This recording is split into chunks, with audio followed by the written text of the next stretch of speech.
Hello friends, मेरा नाम है रोशन और आज हम देख रहे हैं रिएक्ट जेएस का डायरेक्टरी स्ट्रक्चर।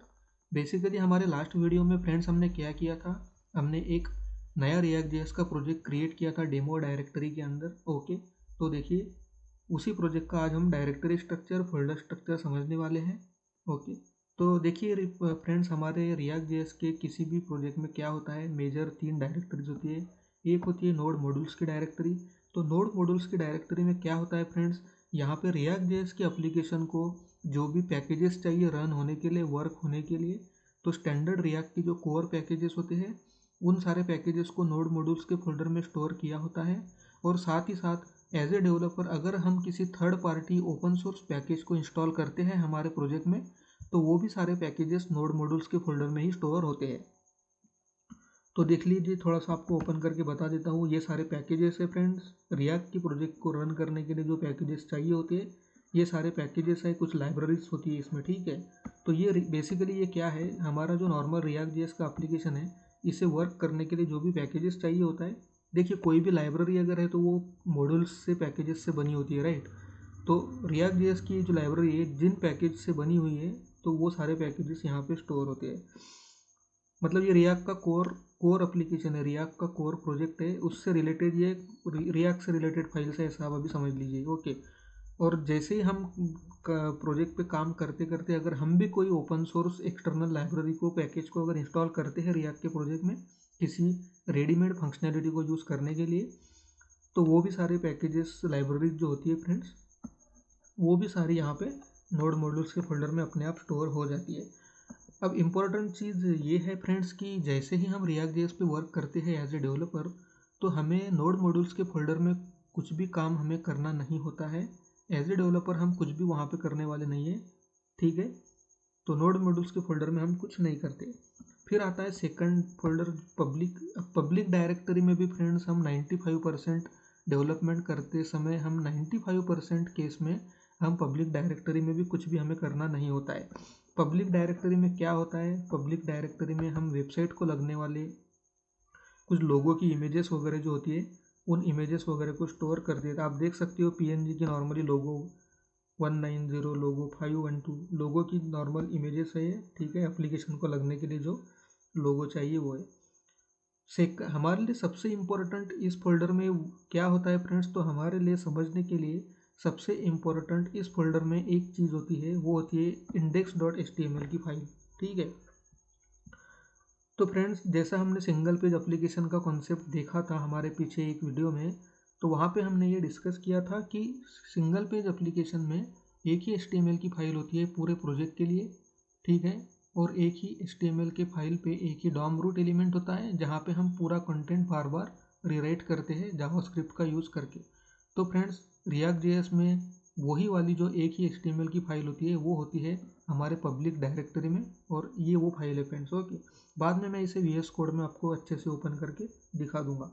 फ्रेंड्स, अभी manifest.json रोबोट्स ये क्या है इसके बारे में अभी हमें सोचने की ज़रूरत नहीं है। अभी हमारे बेसिक से हम अगर स्टार्ट कर रहे हैं, बिगिनिंग से हम देख रहे हैं, तो अभी हमारे ये रिलेवेंट टॉपिक नहीं है डिस्कशन के लिए। बाद में हम इसके ऊपर आने वाले वीडियोज़ में आएंगे। फिर फ्रेंड्स, तीसरा फोल्डर जो आता है वो होता है SRC, आप देख रहे हो। तो SRC का फोल्डर जो होता है ये हमारे लिए सबसे इम्पोर्टेंट फोल्डर है, क्योंकि एज ए डेवलपर हम जो भी काम करने वाले हैं प्रोजेक्ट पे, मतलब बेसिकली अब यहाँ से हम इस प्रोजेक्ट पे जो भी डेवलपमेंट करने वाले हैं, HTML CSS जावास्क्रिप्ट जो कुछ हम क्रिएट करने वाले हैं, सारा के सारा हमारा जो वर्क होने वाला है, डेवलपमेंट होना है फ्रेंड्स, वो सारा के सारा SRC फोल्डर में ही होने वाला है, ठीक है। इसे भी बाद में हम देखते हैं VS कोड में एक्चुअल में ओपन करके। फिर फ्रेंड्स, हमारे पास फोल्डर के बाद में कुछ हमारे पास फाइल्स भी होती है। तो देखिए गिट इग्नोर की फाइल है ये फ्रेंड्स, बेसिकली गिट से रिलेटेड फाइल है, तो इसके बारे में हम इस कोर्स में कुछ देखने वाले नहीं हैं। अगर आपको नहीं पता है तो बेसिकली आप गूगल करके इसका भी स्टडी कर सकते हो। ये बेसिकली गिट की फाइल है, इसका रिएक्ट जेएस से कोई स्पेसिफिक रिलेशन नहीं है। फिर आती है फ्रेंड्स पैकेज.json की फाइल।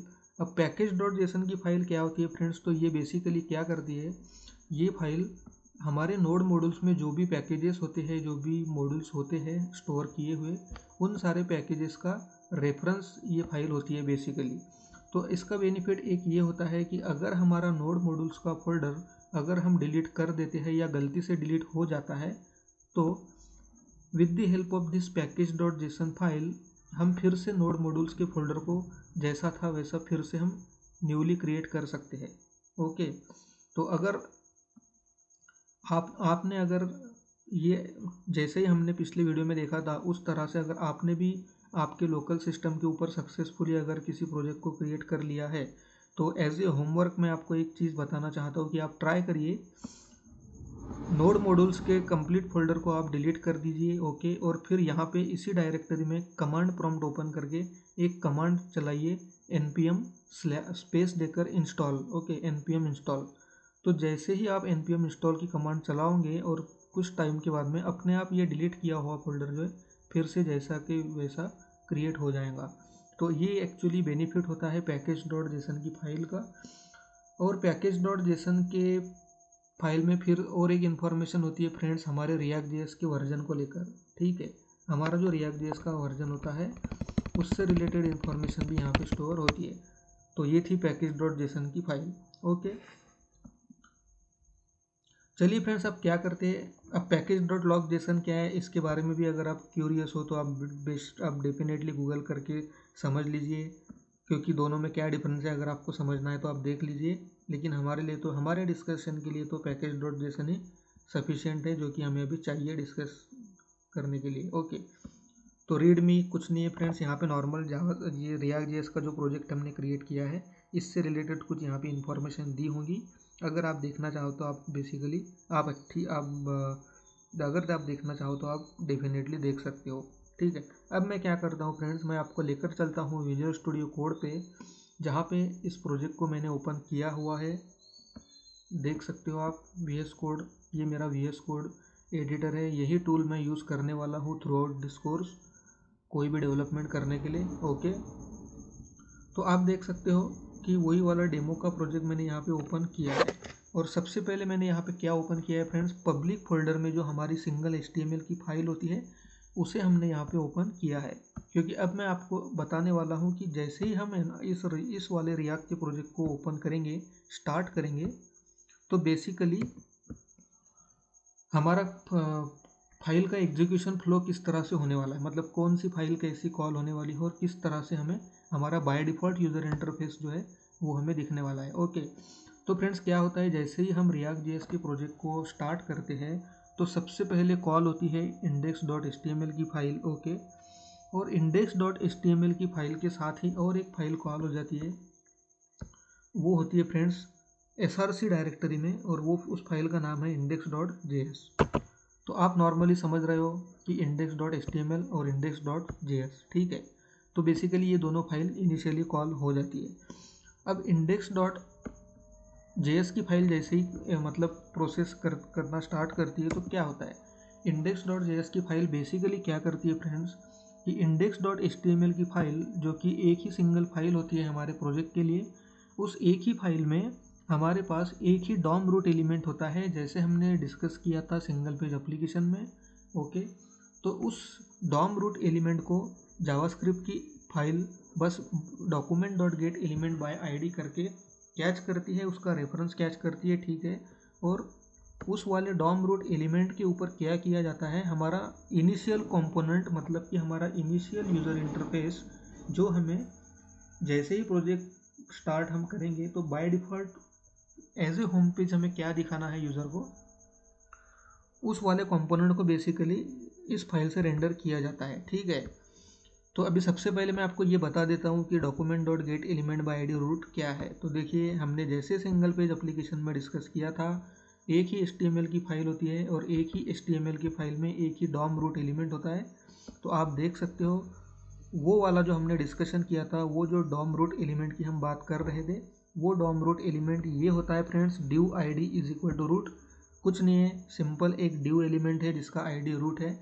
और सारा के आप हमारे प्रोजेक्ट में सारा जितना भी यूज़र इंटरफेस हम बताने वाले हैं, तो सारा के सारा यूज़र इंटरफेस बस इसी div में बार बार बताया जाने वाला है। डायनामिकली इसी div एलिमेंट को बार बार रीराइट किया जाने वाला है with the help of JavaScript. Okay, तो ये वो div एलिमेंट है फ्रेंड्स जिसकी हम सिंगल पेज एप्लीकेशन में बात कर रहे थे। तो फिर क्या क्या किया है जावास्क्रिप्ट की फाइल ने, इस आईडी को, इस ड्यू को यहाँ पे कैच किया है बेसिकली, और उसके ऊपर रेंडर कर दिया है हमारा बाय डिफ़ॉल्ट कंपोनेंट। अब ऐप जो फ्रेंड्स आप देख रहे हो, आपको ये जो कोड आप देखोगे तो ये आपको थोड़ा सा वियर्ड लग सकता है कि ये क्या है, ठीक है, क्योंकि हम तो कुछ इस तरह से हम जो भी चीज़ें डालते हैं वो होता है नॉर्मली HTML, राइट। और अब अगर आप देखोगे तो ये जो ऐप लिखा हुआ है या फिर ये स्लैश रिएक्ट या रिएक्ट आप देख रहे हो तो कोई HTML का स्टैंडर्ड कंपोनेंट एलिमेंट नहीं है, ठीक है। तो ये क्या है फ्रेंड्स, ये बेसिकली है कंपोनेंट। देखिए हमने शुरू में ही देखा था फर्स्ट वीडियो में कि रिएक्ट कंपोनेंट बेस्ड आर्किटेक्चर पे वर्क करता है। इसका मतलब ये होता है कि रिएक्ट में जो कुछ भी है वो सारा कंपोनेंट का ही खेल है, बस इतना आप समझ लीजिए। हमारा एप्लीकेशन जैसे भी वर्क करेगा, जो भी हम करने वाले हैं, हमारे एप्लीकेशन में जो भी वर्क हम करने वाले हैं सारा कुछ कंपोनेंट में ही होने वाला है। हर एक चीज़ के लिए, हर एक बात के लिए, हर एक यूज़र इंटरफेस के लिए, हर एक व्यू के लिए बस हम कंपोनेंट ही कंपोनेंट क्रिएट करते हैं। तो उसी तरह से ये जो आप देख रहे हो ऐप एंगुलर ब्रैकेट में जो एक HTML एलिमेंट की तरह जो ऐप लिखा हुआ है, ये ऐप भी हमारा एक कंपोनेंट है, ठीक है। तो अब एक नेक्स्ट क्वेश्चन आपके माइंड में आना चाहिए फ्रेंड्स कि फिर हमने तो कोई कंपोनेंट क्रिएट किया ही नहीं, तो फिर डायरेक्टली कंपोनेंट कैसे आया। तो फ्रेंड्स जैसे ही हम React.js का एक नया प्रोजेक्ट क्रिएट करते हैं तो रिएक्ट की लाइब्रेरी इनिशियली हमारे लिए एक कंपोनेंट क्रिएट करके देती है, तो वो कंपोनेंट होता है ऐप कंपोनेंट। ओके, तो यहाँ पे क्या हो रहा है कि रिएक्ट ने ऑलरेडी हमारे लिए एक कंपोनेंट बना दिया है ऐप नाम का, ठीक है। और इसके बाद हमें जो भी कंपोनेंट्स हमारे एप्लीकेशन के अकॉर्डिंग लगने वाले हैं वो हम सब अपने अपने हिसाब से बनाने वाले हैं, ठीक है। तो ऐप क्या है, ऐप एक कंपोनेंट है जो कि React.js की लाइब्रेरी ने हमारे लिए खुद से क्रिएट करके दिया हुआ है। और हमारी index.html और index.js की फाइल जो इनिशियली कॉल हो रही है प्रोजेक्ट को स्टार्ट करने के बाद, तो वो फाइल बेसिकली क्या कर रही है, वो फाइल बेसिकली जो ऐप कंपोनेंट है उसे रेंडर कर रही है। तो अब फ्रेंड्स क्या होगा कि ऐप कंपोनेंट में जो यूज़र इंटरफेस, जो भी HTML CSS जो भी उन्होंने ऐप कंपोनेंट में डाला हुआ है वो हमें दिखने वाला है as a default view, as a home page हमारे प्रोजेक्ट का, जैसे ही हम इस प्रोजेक्ट को स्टार्ट करेंगे।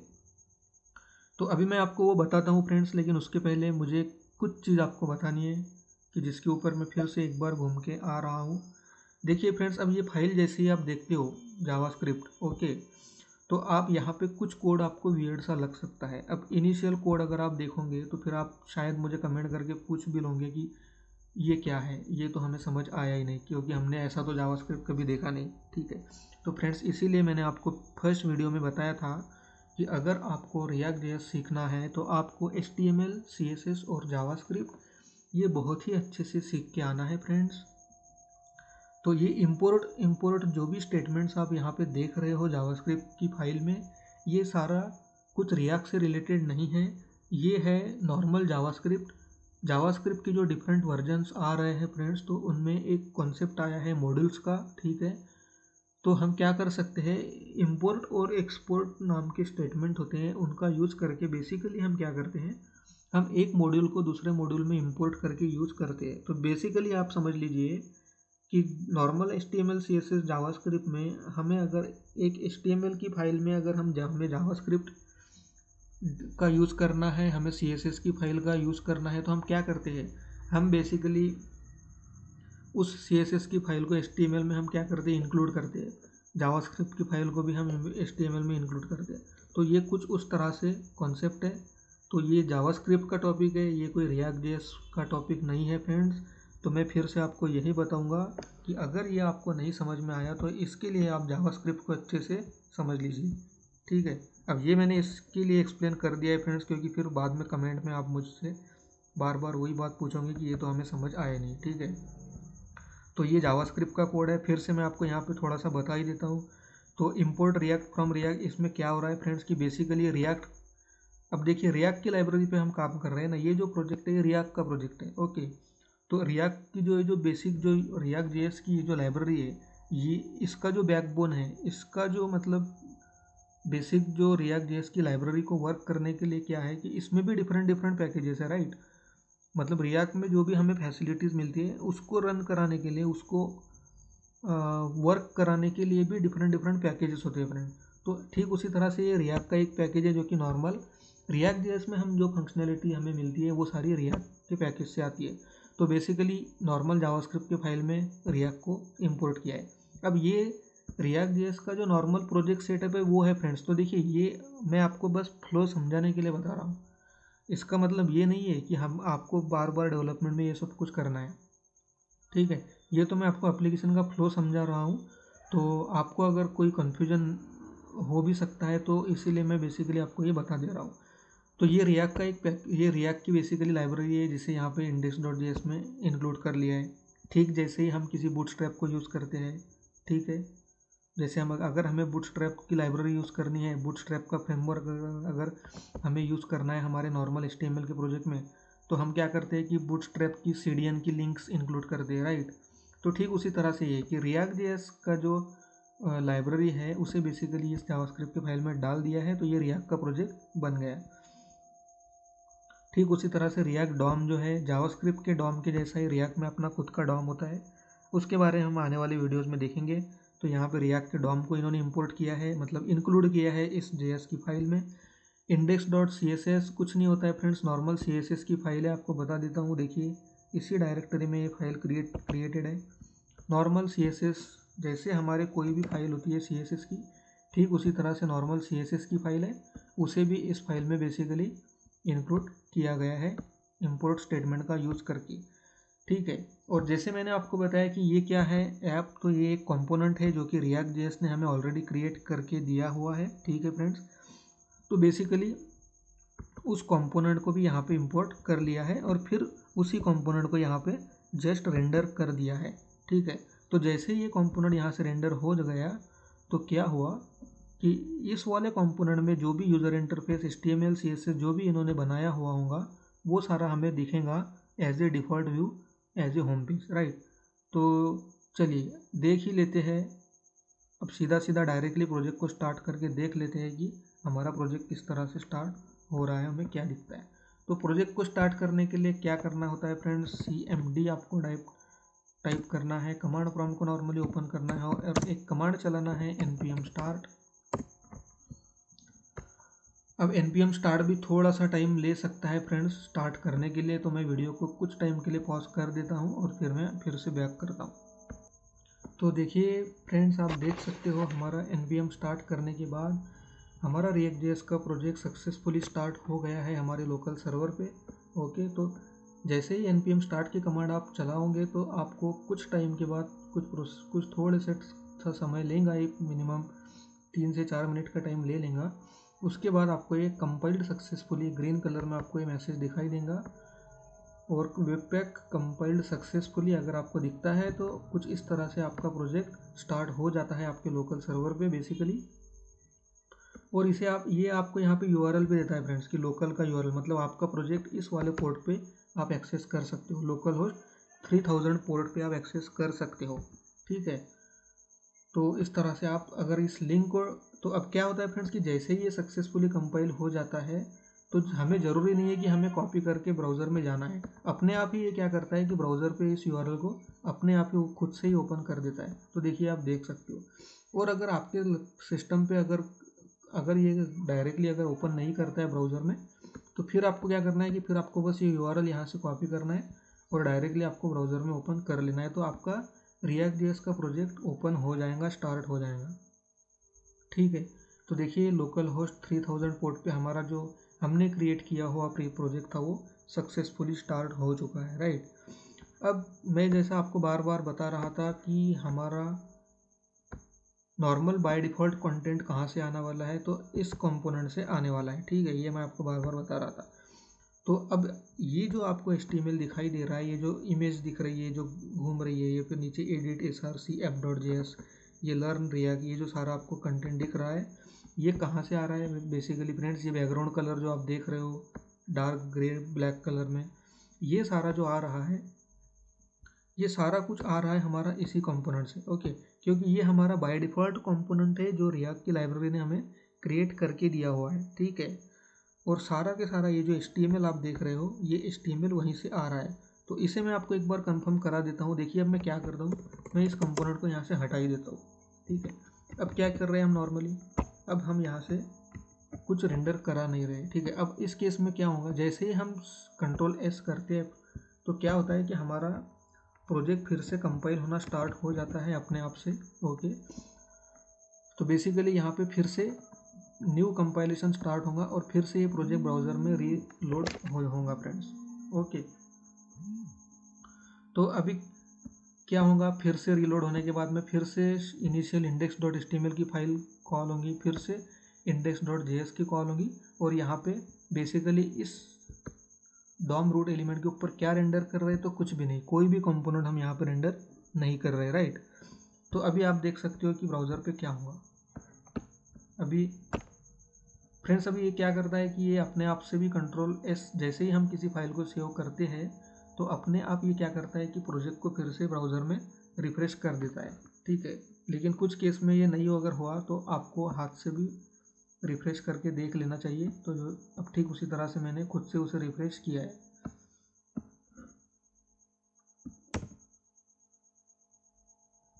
देखिए, आप देख रहे हो मैंने उसे रिफ्रेश किया था, तो अभी कितनी बार मैं रिफ्रेश कर लूँ वही वाला प्रोजेक्ट है। आप देख सकते हो लोकल होस्ट 3000 पे रन हो रहा है, लेकिन अब मुझे कुछ भी नहीं दिख रहा है फ्रेंड्स, राइट।